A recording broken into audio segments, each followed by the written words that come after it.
നമസ്കാരം പ്രിയ കൂട്ടുകാരെ, എല്ലാവർക്കും കേരള പിറവി ദിനാശംസകൾ. നവംബർ 2 മുതൽ +1 ക്ലാസ് ആരംഭിക്കുകയാണ്.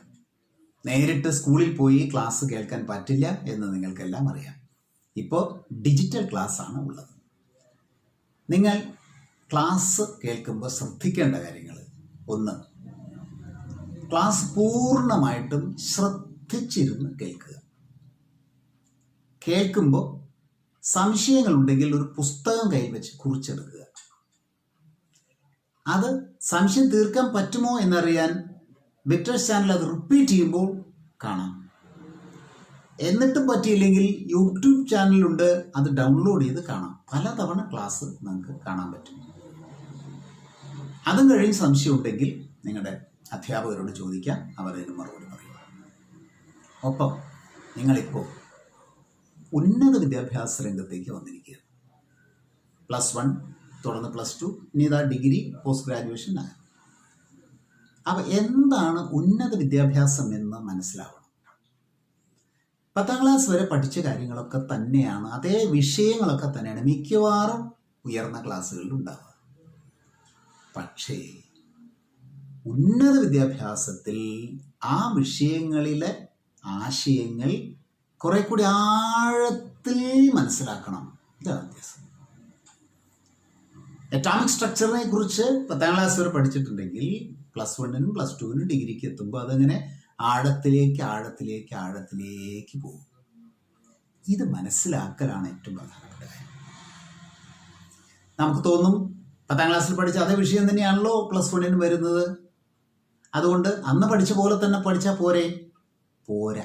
അതാണ് അവിടെ വിഷയത്തിൻ്റെ ആഴത്തിലേക്ക് പോയിട്ടുണ്ടോ എന്നാണ് പരീക്ഷ വരിക.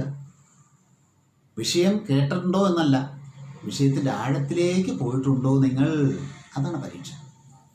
പരീക്ഷയ്ക്ക് വേണ്ടിയിട്ട് മാത്രമല്ല പഠനം, പിന്നീടുള്ള നിങ്ങൾ ആ വിഷയം ഉപയോഗിക്കുന്ന എവിടെയാണോ അവിടെയൊക്കെ അന്വേഷിക്കുക, നിങ്ങൾ വിഷയത്തിൻ്റെ ആഴത്തിലേക്ക് പോയിട്ടുണ്ടോ എന്നുള്ളതാണ്. ഇതാണ് ഉന്നത വിദ്യാഭ്യാസം. അപ്പോൾ ആഴത്തിലേക്ക് പോകാനുള്ള വഴി എന്താ?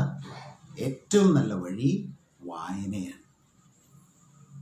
ഒരു വിഷയത്തെക്കുറിച്ച് ക്ലാസ് കേട്ടു, നോട്ട് എഴുതി, പഠിച്ചു, അതേ വിഷയത്തിലുള്ള എത്ര പുസ്തകങ്ങളോ ലേഖനങ്ങളോ ഉണ്ടോ അതൊക്കെ വായിക്കുക.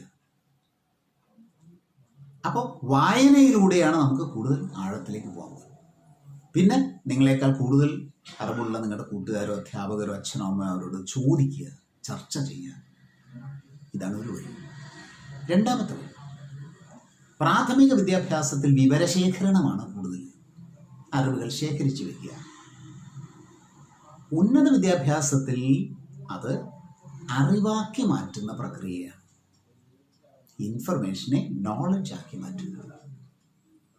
അതിനെന്താ വഴി?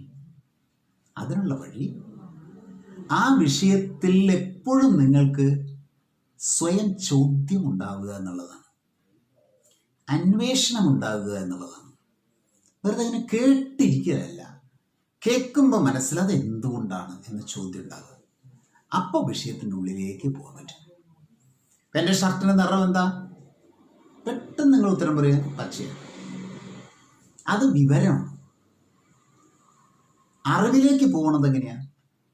നിങ്ങളുടെ മനസ്സിൽ ചോദ്യം വരണം, എന്താ മാഷിട്ട ഷർട്ടിന് പച്ച നിറം? നിങ്ങളുടെ ഷർട്ടിന് പച്ച നിറം അല്ലല്ലോ.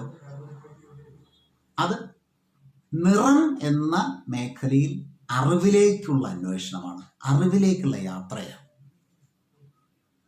ആകാശത്ത് നോക്കുമ്പോൾ നീല നിറം കാണുന്നു, പക്ഷെ കാർമേഘം വരുമ്പോൾ അതിൻ്റെ നിറം കുറയുന്നു. മഴവില്ല് കാണുമ്പോൾ വേറൊന്നാകുന്നു. അത് കാണുമ്പോൾ ഇതാണ് എന്ന് പറയാൻ എളുപ്പമാണ്, ആർക്കും പറ്റും. പക്ഷെ ഉന്നത വിദ്യാഭ്യാസം അവിടെയുള്ള അന്വേഷണം. എന്താണ് വ്യത്യാസം?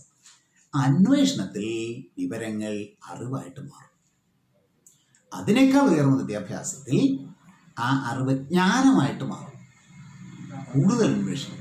അപ്പം പുതിയ ആശയങ്ങളുണ്ടാകും, ഗവേഷണത്തിലൂടെ ആശയങ്ങളുണ്ടാകും. അപ്പം ഇത്ര ഉയരത്തിലേക്ക് നിങ്ങളുടെ അക്കാദമിക് ഭാവം ഉയരണം.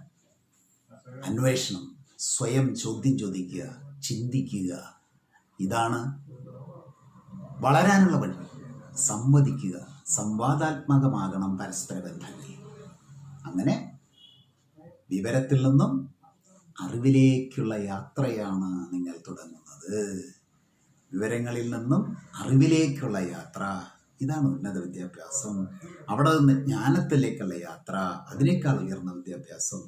അതിനേക്കാൾ ഉയർന്ന തലത്തിലേക്ക് എത്താൻ എല്ലാവരും ശ്രമിക്കണം.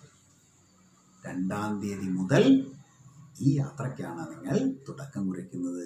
ഉന്നത വിദ്യാഭ്യാസ രംഗത്തെ മികവുറ്റ ഒരു വ്യക്തിയായി നിങ്ങൾ മാറണം. അതിനെല്ലാവരും ശ്രമിക്കണം. പൊതുവിദ്യാഭ്യാസ സംരക്ഷണ യജ്ഞം ആഗ്രഹിക്കുന്നത് ഇതാണ്. പുതിയ നല്ല ദൈക്ഷണിക ധാരണയുള്ള നല്ല ഒരു തലമുറ, അന്താരാഷ്ട്ര നിലവാരമുള്ള ഒരു തലമുറ. ഇതിനെല്ലാവരും നല്ലതുപോലെ ആത്മാർത്ഥമായി ശ്രമിക്കണമെന്ന് അഭ്യർത്ഥിക്കുന്നു. നമസ്കാരം.